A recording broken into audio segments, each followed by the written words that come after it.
what I mean? A Black lady sketch show. We move so fast. When I tell you, Robin called me in, I think, February. We were on the air in August. So like February, I got the call. March, we started like fittings and all that stuff, rehearsal, like table reads. April, we were filming. We filmed for 5 weeks. We filmed the entire thing in 5 weeks. And then we were on the air in August. So that thing moved so fast. It was like, nobody got time for your egos, girl. You got to learn 17 characters. You got to put on this wig. You got to, learn this accent or whatever. So I've been just blessed to deal with powerful, look at those gorgeous queens. Queens, man. I'm just so fortunate to be able to work with them. Being a fan of funny women and be able to step into that space, and also just for Robin to trust me to know that I could do that. Well, that was an offer? Yeah, it was, because she hit me up directly, because Robin and I knew each other back when I was doing stand-up comedy. So she was just like, she's like, I've been following your career like all these years, and like, girl, you've been out here, like you've really been doing it. She's like, but you're so funny, and people do not get a chance to see that. And I remember cracking up at you. Like, I think you are so brilliantly funny, and I want the world to see more of that. And that's kind of how that birthed, because most casting directors aren't going to think of Gabrielle when it came to sketch comedy, because most of them haven't seen it. Even though my first acting job in LA was with Damon Wayans on his sketch series for Showtime. We're going to get to that too. It was a quick 1-season situation, I thought I had arrived. Talking about so funny. I was like, I've arrived. I'm the only Black girl in here. I was like, I'm the one, okay? I was going to have my Kim Wayans going, and I was like, we had our opening night at our premiere night in New York. They flew us out first class. Like, this is the first time I've been treated like that. First class, hotel. I was in the meatpacking district. I was like, I don't know what the fuck a meatpacking district is, like, but a bitch is here. And I had hair and makeup. I go to the thing with the 40/40 Club. What's Jay-Z's? Yeah, 40/40 Club. 40/40. I met Jay-Z. I met Beyonce back before Beyonce was even Beyonce. Like, this was when they was just first starting. Oh, sorry, my air conditioner's gonna be loud. Sorry, I need to put some chapstick on anyways. I'm listening.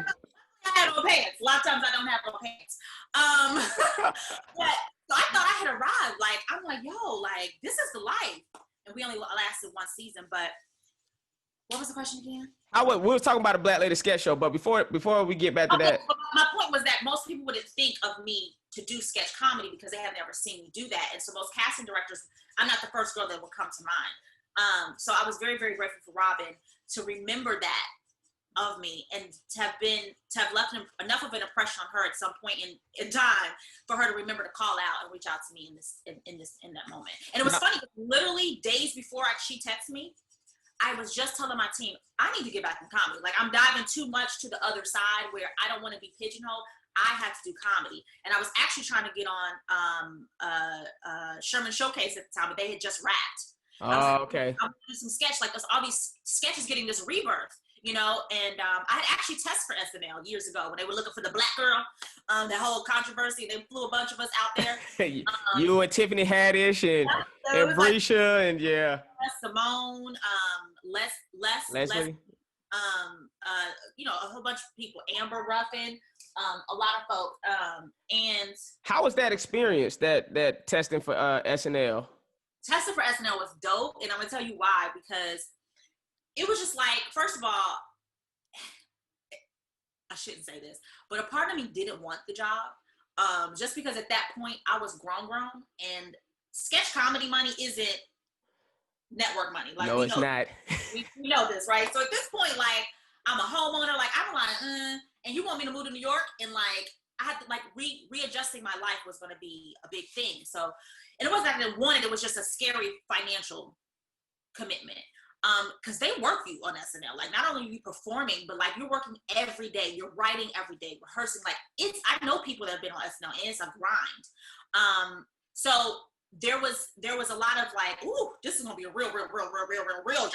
Because some of these jobs, we could skate through as far as like, energy. But I was like, SNL is gonna take all your energy, honey. But the experience was amazing because it was a bucket list item. Like, I'd always wanted to do SNL, and it was one of those things like, ooh, I got to say Lauren Michael flew me out to New York, and I got to test for SNL. So like, for me, booking the job was less of a win, not less of a win, but it was like, that would have been like the cherry on the top. But like just testing for me was the win. Like I was excited to just be there, to be around all these girls that I admire and loved. And they thought we were weird. And this is back when the flip cam was out. So I'm walking around with my flip cam. I'm interviewing people. I should release this footage probably. Maybe not. But like, I'm doing all this behind the scenes and like we're having a good old time. Like me and Simone, we're going to get us some Chinese food, and like me and Leslie, we talk about how cold it is. Like we all in the streets. And even the day of the test, and we're all like, I'm in people's dressing room, we're all talking, because this was unheard of. This many Black women auditioning for SNL at one time, and to know each other, most of us, or some of us, like everybody knew somebody in some capacity.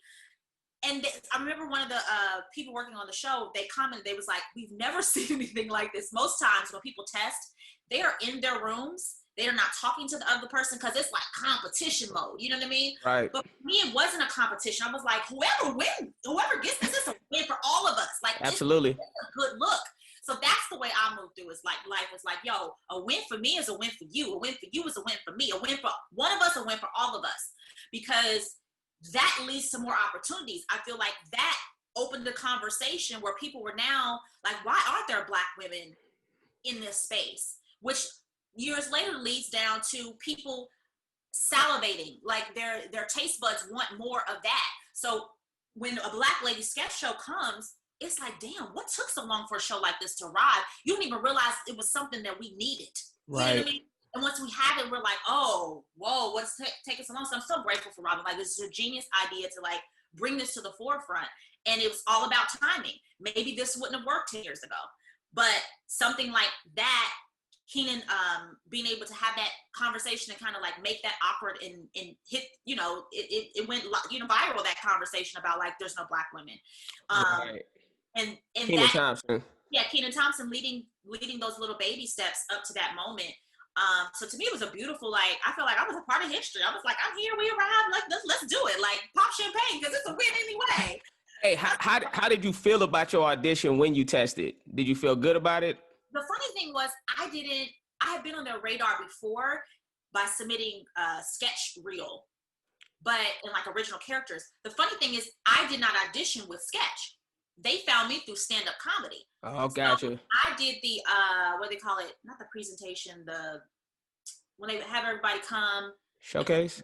Yes, the showcase. So when I did the LA showcase, I did it in stand-up because that's how they reached out. I was like, y'all don't want to see me do no, they was like, no, we want to see stand-up. So I was like, okay, but like, I got characters, like, but let's do the stand-up thing. And whatever worked, it got me to New York. And then in New York, I did some characters. Now, I probably should have been in my realm focus. You're like, I probably would have been on SNL right now. I was like, yeah, living the life, leaving La Vida Loca. But my audition was fine, but I felt like it could have been stronger in the sense that I had stand-up, and I felt like I was trying to squeeze in some characters, but like I'd rather have just gone in and did like full force characters and like had my wigs and like do the whole nine. That would have been something I would have probably wanted to do more of. But like being able to watch, like I watched Leslie audition, she killed it. I think Brescia was either on deck right before or after me. So it was just a fun experience. But yeah, like I didn't get the job, but you know, it is what it is. Like we need so many